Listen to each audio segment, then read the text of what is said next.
首都河内建设超过1000年，但是古城包袱啊嘛大，城市的发展应用风切挂，将做贫甲富两种完全无共款的氛围甲景观。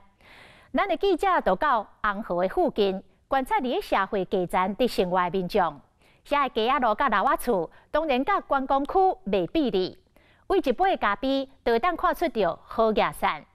像路边的咖啡店，上俗的一杯咖啡只要新台票35块，但是美国连锁的咖啡店，一杯就要70到155块。这个计数是差2倍到4倍。这个河内要迈向国际之都，但是好夜散差遐尼啊多，是当前上大的挑战。越南的经济伫最近几年来快速的成长，北约的河内明显会使看到成果。大楼受够济，正在重新塑造天际线的外观，要未少的建案甲交通建设伫进行，新市镇嘛正在发展。这里是越南当地财团在河内打造的豪宅社区，里头高楼林立，除了有购物商场、电影院，还有学校跟医院。不过在正对面就可以看到是一般的老旧住宅区，明显有落差。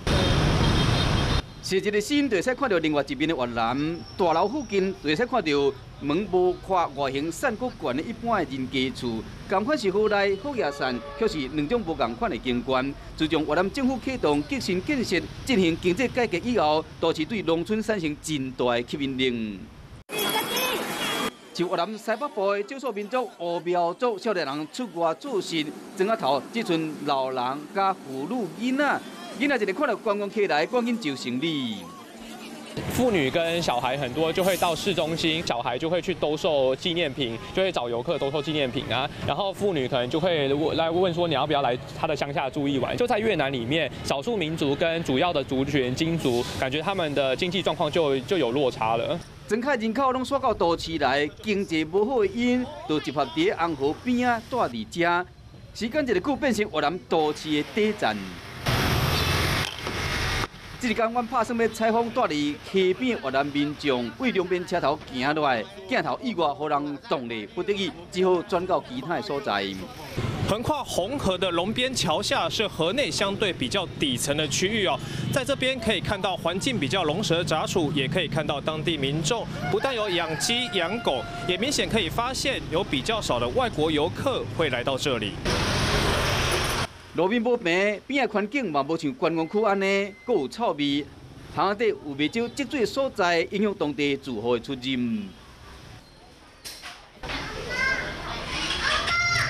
少年的妈妈带两个囡仔，都要先行出巷口，先抱其中一个，再搁翻头接另外一个。而且生活环境无好，赚钱的家私嘛，甲河内其他的所在无啥共款。这里也采用比较古早的方式来做生意，像是我们可以看到，这里是在熬越南米线的汤头，不过使用的不是瓦斯炉，而是传统加木炭的火炉。米线河粉是越南真平常的食物，咖啡是当地国民饮料，因为越南是全世界第2大咖啡豆的生产国，敢若较输巴西。边家咖啡店收够济，嘛变成越南真特殊的人行道文化。在越南的大街小巷，经常可以看到这样的景象，不少当地民众就直接坐在店家门外，一边喝着咖啡，一边聊天、嗑瓜子。一杯咖啡新台币差不多35块到90块，美国连锁咖啡店一杯咖啡是新台币70到155，对一般越南的民众来讲是高消费。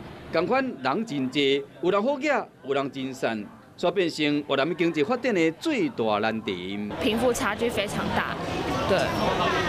这是我觉得最惊讶的部分。然后他就说，他有个朋友就是非常有钱，他去买东西，然后可能花了至少几千以上，直接跟店员说，那我不要了，你们就东西收回去，然后我钱不收回来了，太麻烦。好夜散差真多，连台湾学生拢感受会到。越南的少年人虽然认为讲这问题真严重，也不过嘛真乐观。每个国家都会有这个情况，不仅仅是越南，这也是现在年轻人要努力前进的一个原因，我是这么认为的。贫富的差距也是一个非常好的动力，让我们认清楚自己到底在这个年代是怎么能够获得自己想要的东西。即使他们也许是现在碰到一些在所有的国家在发展经济上会碰到同样问题，但是我相信他们会有这个能力，他们这个决心去克服。后来，唔那是越南的首都，更加是千年古城。只是随着经济起飞，无论是街路还是民众的消费力拢差真济，古城房贷负担有时沉重甲，无人强买袂喘气。